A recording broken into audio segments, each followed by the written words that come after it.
Like the world sees you, and then it's like, well, there's Chris Evans, the merchandise, and then there's Chris, the person. And I think that it's like the gap between those things was enough to drive anybody a little bit mad. So just like any good matchmaker, when I'm casting these roles, I'm thinking about how Chris the person, or Pedro the person, or Dakota the person are the right match for the person that I want to depict, right? So much of it is ultimately about falling in love with them.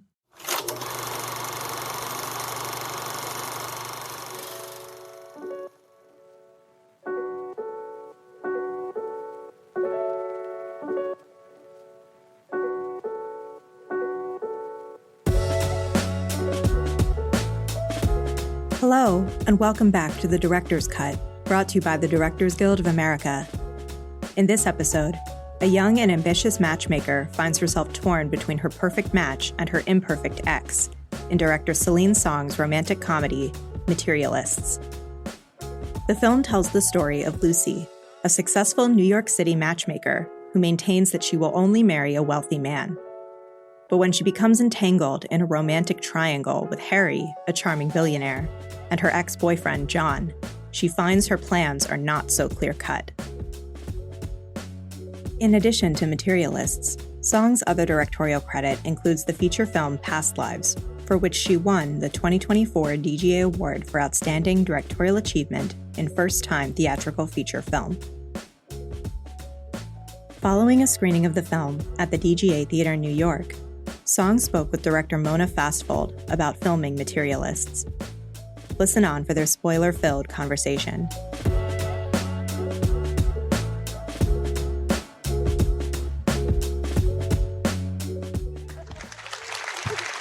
Thank you guys for being here. Saturday night. You could be on a date. You could be on a date. You maybe, could. Yeah, maybe they are on a date. Yeah, maybe they are on a date. Anybody on a date?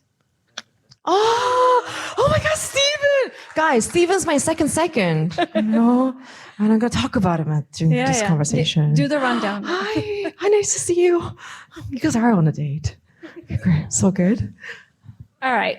So, I am so excited to talk to you about this movie. I loved your first film so much. I had such a beautiful experience watching it.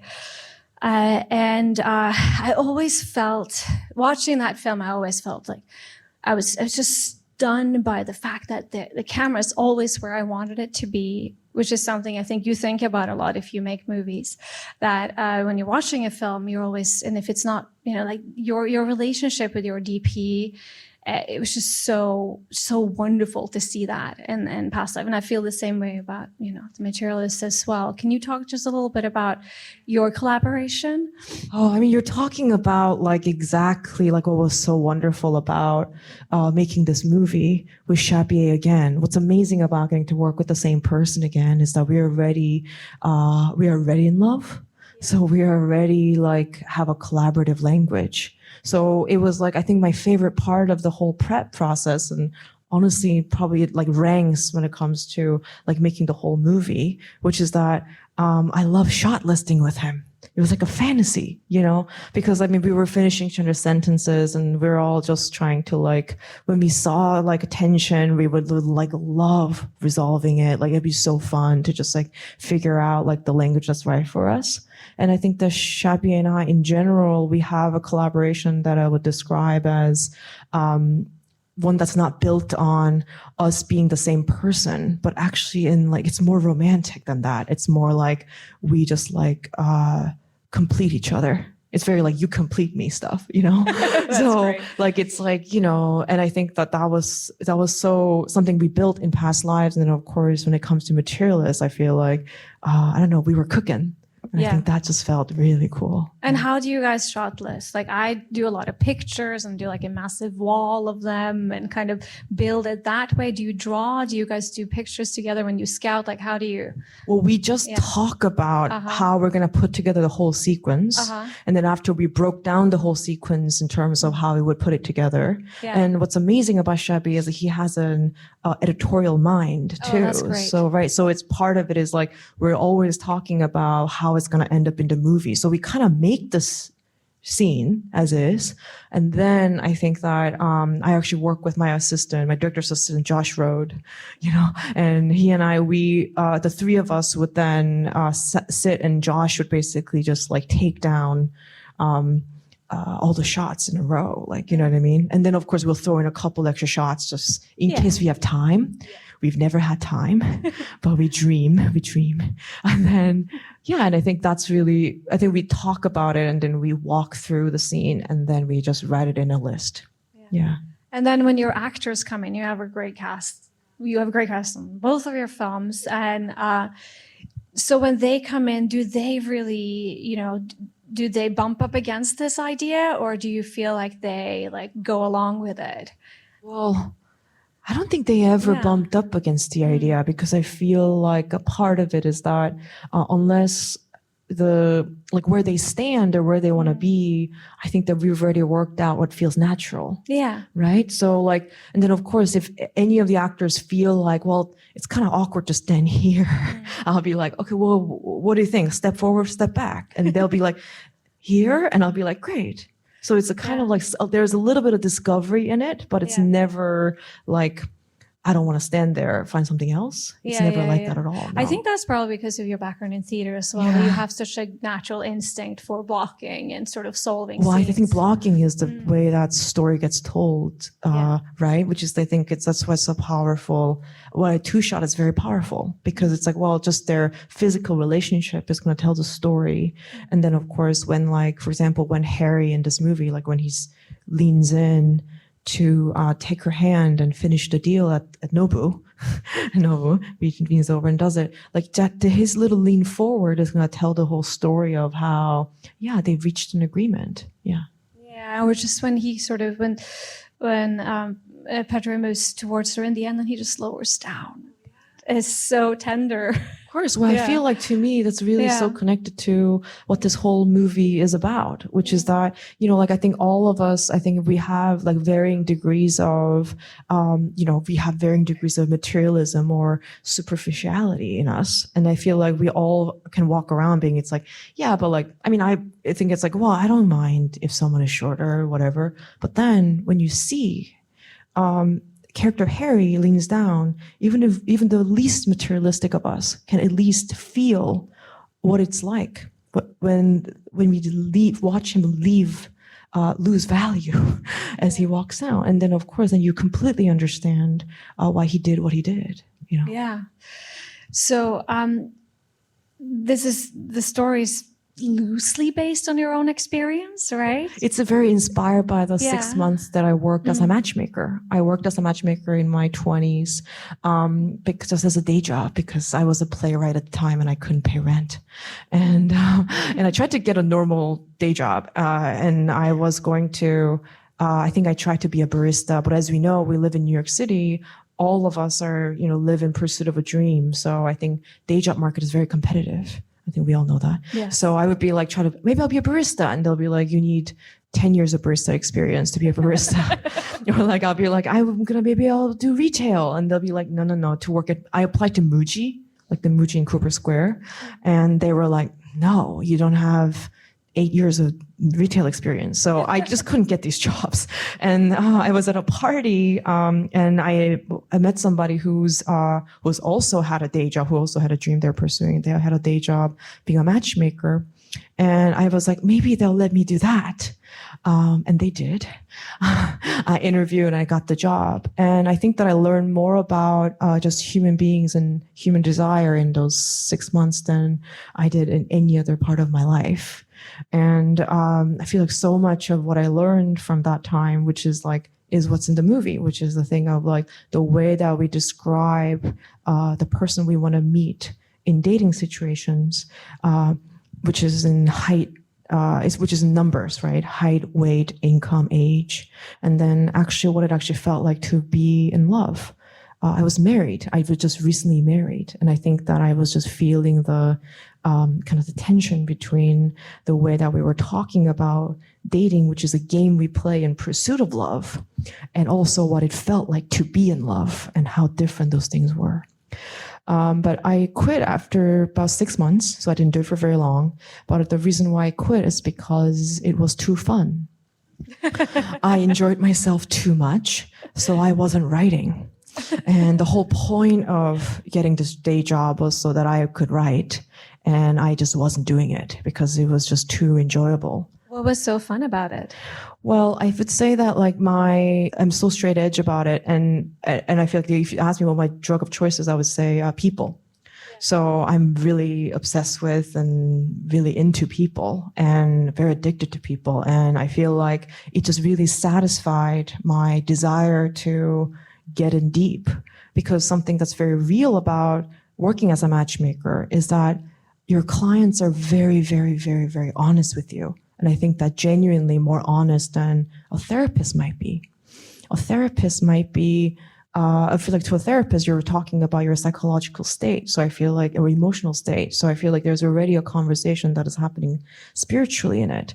But I think when it came to being a matchmaker, people were telling me the real of how they would like to be loved, by whom they wanted to be loved. And it would get pretty specific. Sounds great. Yeah, it was really fun. As a writer, you're always a bit of a vampire. You're always, you want more information about of humans. Course. Yeah, and I how feel they like interact. So yeah, and I think so much of like what we do is actually pretty matchmaker-y. Like I feel like casting is a matchmaker. It is. Right? Like, value. And That's of what course, everyone talks about with actors. It's kind of awful to be like, this person doesn't have a lot of floor and value, whatever that means. It doesn't mean anything anymore, but really. It's real though. Yeah, it's real. It is. Well, I also think about this in terms of like how well the actors understand this particular thing, which is the line in the film where Sophie goes, "I'm not merchandise, I'm a person," right? Actors really understand that. And my actors really understood that. No, it was painful watching her say that. I thought about it. That was meta for me. Yeah. Seeing her say that. Because of course. It's I heartbreaking. thought, I think a lot of actors do feel often that way, like how you're just so attached to your value as an actor. Oh yeah, and that's the way that the world consumes you too. Like the world sees you, and then it's like, well, there's Chris Evans, the merchandise, and then there's Chris, the person. Yeah, and I think that it's like the gap between those things was enough to drive anybody a little bit, very confused and a little bit mad. So I think that's something that I know is true. Is like, but just like any good matchmaker, when I'm casting these roles, I'm thinking about how the Chris the person, or Pedro the person, or Dakota the person are the right match for the person that I want to depict, right? So much of it is ultimately about falling in love with them, Yeah. And did you have these characters in mind while you were writing? I like to write for people often. I like to have some in mind, and sometimes we approach people early on in the process. Yeah. Write for them specifically. Do you do that, or do you no? You need to just write for imaginary. Yeah. I mean, I think it's maybe because I'm a playwright. Yeah. Or maybe because just who I am as a writer. But I feel like I genuinely just write the characters. I mean, maybe I need to change that, but I feel like I just write the characters, and then I go, oh, okay, all right, now that we have this person, who's going to be the soulmate of this character? And then I go out into the world in search of the soulmate. Yeah. So was it a long casting process for you then to find this right group of people? Well, not really. I feel like it was more like I don't believe in love at first sight, but I believe in love at first conversation. So I think that it just was a matter of meeting them.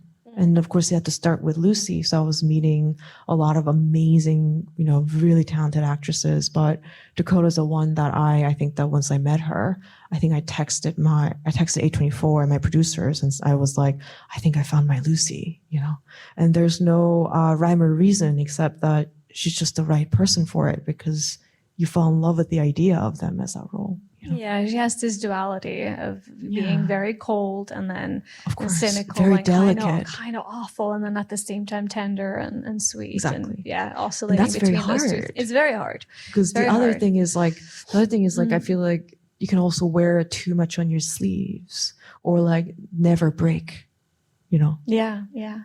So so you start writing something like, you're quite close to yourself a little bit in your writing, right? You start in a way. Well, and then I mean, it sort of turns into something else like this. Sure. Mm-hmm. You're Canadian, Yeah. right? I'm Scandinavian. Yeah. We're from countries where healthcare and education is free. Yes. And that's a great privilege. And Great when I privilege. first came to America, I remember about 20 years ago, I remember I was at a bar and with my sister and some friends, and this man came over and he said, see this group of guys, they want to buy you a drink. And we were like, oh, we're okay, we're good. And he's like, well, I'm a professor and they're all studying to be doctors. And I said, I feel healthy. Yeah. Like, this is me. And we were like, I don't understand. I genuinely, I said, I feel healthy. But I was like, I really genuinely was like, I don't understand. And then my American girlfriend was like, well, it's because like the life that they can, the promise of the life you can have with these, all these doctors. And I was appalled as a, socialist Scandinavian. And which was I was just like, what the like, would you pick a guy for like their money, for their status? It's awful. Like, and then of course I spent 20 years and I see, understood much more of the uncertainty that's here when you want. There's no safety net. No, there's no safety net. And that's very scary. In wanting Canada, to create a safety net for yourself, for your children, for your parents, for, my friends who caring for their parents. I understood it. I married American. I understand sort of, these, or I didn't get married because I don't believe in marriage, but that's fair. That's fair. But still, I was just like, it's, you're jumping into this, this topic, which is kind of, is challenging. Yeah. And then you say it's a rom-com. Mm-hmm. Well, I mean, did you set out thinking that I'm going to write a rom-com? Like, was that no? I mean, I wrote a movie and then people told me it's a rom-com. Yeah. But I think that I really love it. No, but I mean, I think that it depends on the genre though, right? Because I mean, it also depends on how the genre is defined. I heard Phantom Thread described as a rom-com. Like I mean, it's it is in my house. Right. I mean, is Mike Lee a rom-com? You know what I mean? It's kind of like, it really is about how you define the genre. So I feel like if it's in the most broadest sense, of course, because comedy just means that it has a happy ending. Yeah, I guess so. So in a way, I think that it is a rom-com because this is not quote unquote a sad ending. But I feel like the most important thing to me is that it's an opportunity. Rom-com as a genre is generally an opportunity for the audience to walk into the movie theater and get to talk about love and dating for 2 hours. I feel like that's what's really the beginning and the end of it. So I love the designation. And I think that I do also have such a problem with the way that rom-coms are dismissed as a chick flick, right? Yeah. Which is like a very common thing. I feel like, and of course in the movie, there is a moment where Lucy goes like, yeah, it's girl shit, right? When John says, this is not you're not a drone pilot or a gun lobbyist. And she's like, yeah, dating's not serious, girl shit. And the thing is, it's like, well, and when it comes to calling something a chick flick and then saying that it's not a very serious movie because of it, I have real trouble with that because, well, that first of all implies that chicks are not serious people. And then secondly, it's saying that it's not a serious people's concern, the matters of the heart, the matters of like how we're going to contend with all of these things.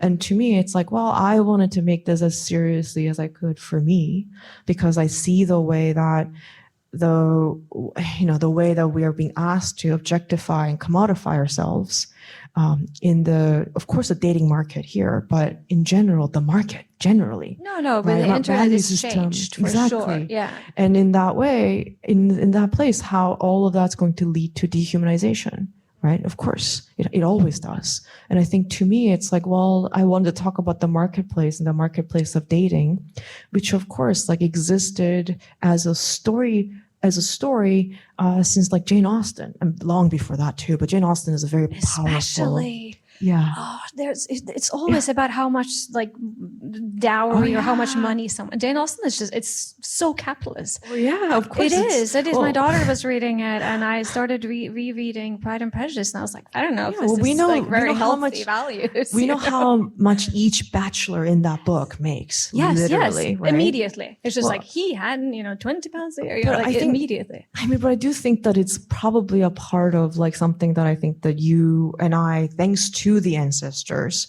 who fought for everything, don't necessarily deal with, which is that marriage was the only choice that a woman could make for her future at some time, right? So it's kind of Yes, like that or right? none, or you know, that or none, religion of course. some sort. Yeah. Of course, but then to not was going to be a whole other financial problem for them or a whole other thing. So anyway, but I feel like that's also quite true. But of course, the difference is that it used to happen in a town, in a garden party.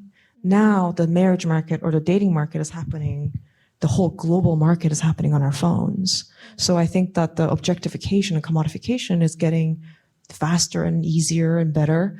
And the problem with that is that, I mean, I think about that in terms of like when we talk about self-improvement, right? Whether it's something like plastic surgery or, you know, like going to the gym, right? Or like changing your wardrobe, whatever it may be, there are ways that we're being asked to talk about ourselves as merchandise, right? Yeah. How are we going to become more valuable? And by the way, yes, actors really understand this. I feel like I think, yeah, just in show business, we all understand this. Yeah. Thing. Yeah. Yeah, of course we do. But you yourself, so I was thinking about this when I was driving over here, you know, because you're married and you work, you and your husband, you don't work together, but you kind of, you know, you work with your husband. I work with my husband. We do that. So we have this, we've always like, you know, taken care of each other, you know, been oscillate who's the main breadwinner and like, you know, the movies never make any money, but you know, other things do. Do you guys never work together? Do you ever feel compelled to work with your partner? No. Or? No.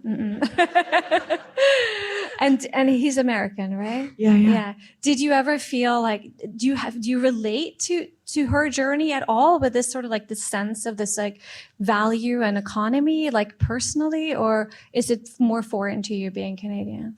Oh, well, no, I feel like I relate to it so much because I lived in New York City for now 14 years. And that's why you said it here, I feel, because Yeah. New York is all about this so much. Well, New York is, it's interesting because New York is so contradictory when it comes to its relationship to cynicism, right? Because it's so cynical. Like being a New Yorker means you have a healthy amount of cynicism. And we're, of course, talking in New York. But also, you have to be a romantic to do it because how can, like, it doesn't make any sense to accept, right? Like, how can you accept this horrible living condition for such high rent if it wasn't for the dream that we will make it? And you're like, well, that's the most romantic thing you've ever heard. It's a fantasy. But on the other hand, just to survive the day to day, you have to be so cynical and be aware and like really like look at your budget. And, you know, it's a kind of an amazing thing where you're being asked to be simultaneously completely hopeful and entirely distrusting too. And I think that to me made it really clear why Materialists has to be a New York City movie and why Lucy lives here. Because it's like she is having to contend with, while being such a cynic in the beginning of the film, having to accept over the course of the film, because of the way that all of her cynicism is being challenged, that at the end of it, she has to be somebody who is going to accept this in spite of everything. A piece of romanticism that she just has to live with. The thing is like, well, in this movie, I mean, I was thinking about this so much because I'm like, well, in this movie, the words like deal or how would you like to make a very bad financial decision are the most romantic lines in the film. So, and I think that in another romantic film, that wouldn't make any sense. But in this movie, because this movie is called Materialists, and it's because of the way that Lucy is stockbroker of love, right? A broker of love. That because of that, I think that those are the really romantic lines. So I think that to me just feels like so New York. I'm sure like there is a Materialist that can happen in like whatever, I don't know, Dubai, or like London, or anywhere where there is concentration of power and wealth, right? But I think that, well, New York City is the one that I know. I understand the materialism of New York City the best, right? Whether it's like Ultra Paradiso, the beautiful restaurant, or the $25 for parking, right? Yeah. And because the thing is, it's like none of the three. It's interesting because sometimes there's a confusion how, well, because John doesn't have money, he's maybe not a materialist, and you're like, no, absolutely not, right? I mean, I think we know, which is that like, yeah, you just like less money you have, less money I've had in my life, more obsessed I was about course, dealing yeah. with it, right? Because you just have to deal with it on some level, you know? So every time I get to direct a film, I feel like I've learned so much, and I feel like I always wish I had the knowledge that I had after doing that film when I did the last one. You know, it's a sort of thing where you just, there's only so many hours you get to spend on set as a director, and especially you spend a lot of your time writing as well. How did you sort of feel like what were you taking away from your first film and into this one? What was your like? Well, I big mean, sort of... both times I got to make a movie, I feel like I just felt so lucky. And I feel like every day I just felt so lucky. I feel like, I mean, Steven knows every day I would look at him and I would be like, are we like we would be dealing with something, right? Like something will happen and you'd be like, oh my God, what are we going to do? But then, I would Steven and we'll look at each other and we'll be like, yeah, but we're so lucky. We're so lucky we get to make a movie, it doesn't happen very often. And when it happens, it's a miracle. And unfortunately, increasingly, which I think that we all feel. So I think I just felt so lucky in it. I think that when it came to going from Past Lives to Materialist, it was less that I was, first of all, I learned how to make a movie at all in the first movie. So I didn't just carry a couple things over. It was like I carried what it is like to make a movie, period, over. So Materialists, I get to make it from a place of like, I know how to make a movie, which is great. But I would say that when I first started working on a Materialist, I told my department heads this thing where I'm like, in this movie, I want to figure out a couple things. I want to figure out how to tell story through production design, and then I want to figure out background. And this is where I shout out Stephen Coleman, who's sitting right there. Second, woo! We would have, I think something that I really wanted, I think because of how difficult Past Lives was to shoot because it was during COVID, it was really hard to figure out how to shoot background because like we would have cast like 20 background and then a lot of them wouldn't pass the COVID test, or, you know what I mean? And then I would end up having to shoot what was meant to be a 20 people background scene with 8, like straight up, So I was just dealing with, so I remember in Materials, I was like, I want to figure out how to direct background. And I think that, I don't know, I interviewed Stephen, and then Stephen is so good at it. He's so good. I feel like when we were shot listing and things like that, sometimes after we shot listed everything and then my AD is trying to create director's documents, we started to put in our director's document Coleman special for Stephen. Yes. And then you'll just be like, okay, this is a moment, this is a day, or this is a shot where we're going to have to do a lot of background work. So to me, that's really the thing that I want to figure out. And thanks to Stephen, I did figure it out. But I think I learned in this movie what I want to figure out on my next movie, which is Cars. I didn't realize how hard car stuff is. Car stuff is annoying. Sorry? Yeah, car stuff is annoying. It's annoying. It's long. I was like, wait, I thought you could just get a car on there. No, it takes like hours. And just didn't know. And then, but it's not like it's a huge, I think I said to my props guy who is who has a car rental company, and Pete Dancy, and he was like, I was like, this is a big car movie. And he said, it's not. And I was like, it feels like a really big car movie to me because I never did any cars. Because the only thing that were cars oriented, only a couple shots in cars in Past Lives was literally just like Chabier in the back seat with like handheld, like moving the so like we didn't do any like real car stuff. And in this movie, we did a little car. Like you guys are looking at me like there wasn't that much cars in the movie. But like, and I agree with you. Like it wasn't that much car stuff in the movie, but it felt like it was a lot because it was just so hard for me. And I was trying to figure it out. Anyway, and then after I wrapped the movie and I was starting to edit it, I think I went to see Furiosa. That's a lot of car stuff. That's almost only car stuff. I was beside myself. I was like, look how good, how incredible, such a long way to go to even come close to any of the car stuff that like he does in like 2 minutes, you know? And then of course I read that it's like to get like one car sequence done, it's like takes like 2 days. So I understand it, but I was just like, I think it was like, those were the really hard days. And hopefully in the next movie, I figure out the cars. Sorry. I told you. No, I told you too much. Just TMI. You know?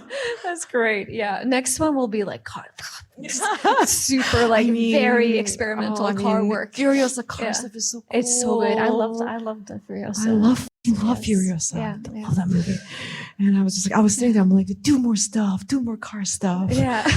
It's so great. Yeah. Okay. Well, but isn't New York crew the best though? Like, geez, it's so amazing to be able to shoot with New York crew. Shooting New York is incredible. I mean, it's so completely... Crew is very special here. Crew is very special. And it's completely rewarding. Yeah. Even though it is hell of a thing. Yeah. It's tricky. Not just the car stuff. A lot of things are tricky about shooting here, but it's Well, yeah, and also I feel like it's the first time I understood that you could have paparazzi. Yeah. Yeah. You know, I didn't That's know. True. I didn't really understand why people would be so interested in, you know, a film shoot. That's hard. Where you're just like, you're in someone's like eye, tourists and paparazzi. I didn't really realize. Well, the film is really beautiful. Thank you. I'm so glad you decided to tell the story, and this is really fun to get to talk to you. I love talking to you. Yeah. Sorry, I told you too much about my car. No, I'm sorry. I should have like asked more interesting questions. No, I mean it was good. Did you guys like the car stuff thing? Yeah. Okay. Yeah. Thank you so much. Good then. Good. It's really hard. All right. Okay. Thank you. Thank you. Thanks for listening to another DGA Q&A. The Director's Cut is available wherever you listen to podcasts. And please share, subscribe, rate, and review. We'd love to hear your feedback, and you can help fellow film buffs find the show. Thanks again for listening, and we'll see you next time. This podcast is produced by the Directors Guild of America.